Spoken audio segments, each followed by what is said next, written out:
থানার ভিতরে একটা লাল রোস্ট পাক করতে হয়েছে। যারা লাল রোস্ট খাবে আজকে তাদের ভিতরে বলছে লাল রোস্ট খাবে। লাল রোস্ট করতে হয়েছে।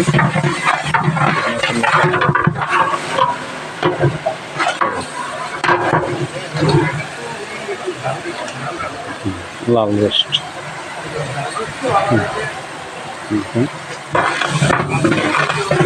মশলা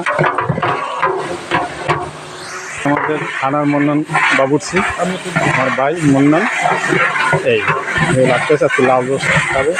আমার করে রাখছি সহযোগিতায় আমি মেনে থানার বাবুর্চি তো আমাদের সেকেন্ড অফিসার সেও দাঁড়াইয়ে দেখতে আছে খাবারটা কীভাবে করতে পাক। এই স্যার কিছু বলবেন স্যার? আমাদের জাকির বাবুর্চি নাম করা কাঠালিয়া থানার ভিতরে থানার যত অনুষ্ঠান হয় এই অনুষ্ঠানে জাকির বাবুর্চি সবসময় রান্না করে। রান্নার মান ভালো, তার সহযোগিতায় সবসময় আমি থাকি এবং তার রান্নার কালার খুব সুন্দর হয়েছে, খুব সুন্দর হয়েছে।